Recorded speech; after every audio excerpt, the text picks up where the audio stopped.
My videos are intended to give you ideas for living off the grid for yourself. And if you like those ideas and you want to incorporate them yourself and you're not really sure how to do it, be sure to hire a professional that understands it. Now, on with the video.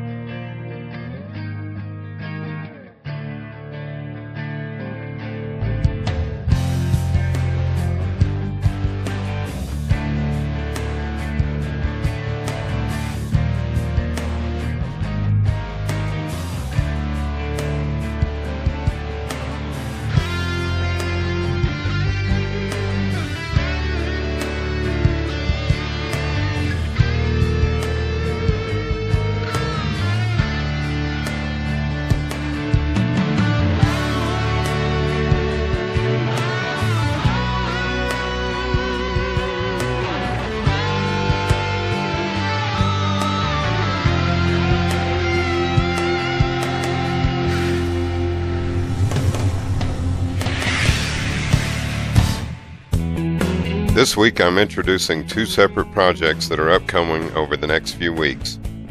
The first one is in the camping and RV section. I was browsing Craigslist like I usually do a few times a week just to see if there are any really good bargains on anything useful at all. I stumbled across this ad that had a camper shell for just $40.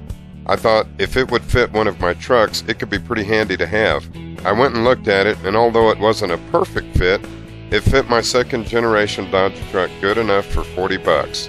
It fits perfectly at the front of the bed, but the rear hangs off the side edges about 1.5 inches, and the shell is about 1.5 inches too short for my truck. But as you can see, it's not a horrible fit. The interior and structure of the camper shell is in really good shape. There are no cracks or leaks, and all the glass is present and accounted for. When the weather permits, I'll sand and repaint the shell with gloss black paint to match the truck. Since it has no electrical whatsoever, I'm going to install a brake light at the top rear, interior lighting, and perhaps some clearance lights too. The second project will be a wind generator. I know I've not had many good things to say about them in my previous videos, and I've sworn to never own another one. But I started having problems with my AGM batteries that I will cover in another video.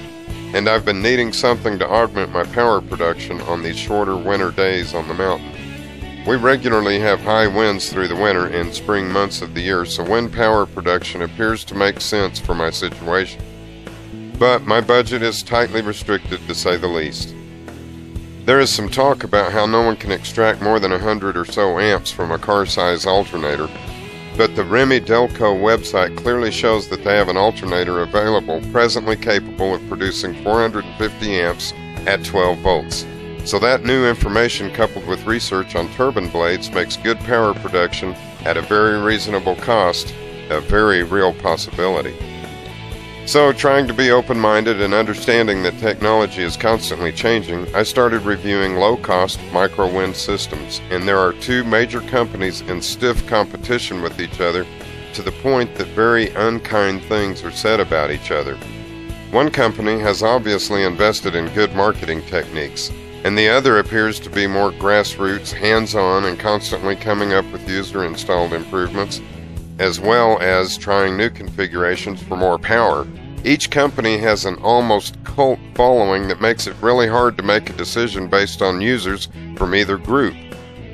So I finally settled on Thermodyne for the following reasons. First of all, because of my budget, it was the least cost obtainable. Number two, they appear to be most interested in creating a few good products in preference of quantity of sales of many items mingled with production of their own goods. Number three is the user base is very hands-on, making modifications to their equipment with exchange of information between users and the manufacturer. Number four, a cooperative community push forward for the improvement of the technology in general. And number five, they have an ingenious use of off-shelf components for production and product improvements. Number six, fits well with my own tinkering tendencies because I like to tinker and mess around with things constantly. So, since I have a limited budget, my experiences and observations will be relevant to the Thermodyne product only. I do this intentionally because I want to give a genuinely objective user's viewpoint of the system without any form of coercion from either manufacturer whatsoever.